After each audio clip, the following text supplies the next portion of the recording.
Pemirsa, banjir merendam ribuan rumah di kota dan Kabupaten Pekalongan, Jawa Tengah. Selain itu, banjir juga menggenangi sekolah sehingga sebagian siswa terpaksa belajar di tengah genangan banjir.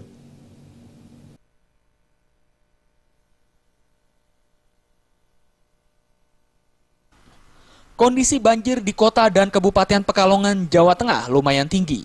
Genangan air berkisar antara 50 cm hingga 1 meter. Selain merendam ribuan rumah warga, banjir juga menggenangi sejumlah sekolah. Salah satu yang terkena dampak banjir adalah SD Negeri Karangjompo, Tirto, Pekalongan. Akibat musibah ini, siswa terpaksa harus melintas di tengah genangan air untuk berangkat sekolah. Bahkan sebagian siswa nampak harus digendong orang tuanya ketika melewati genangan banjir.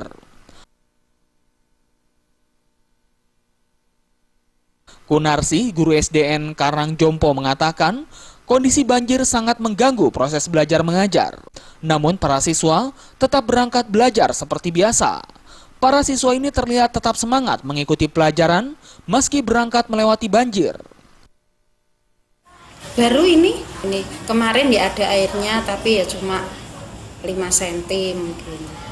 Ya masih tetap belajar. Selain merendam sekolah, banjir juga merendam rumah warga.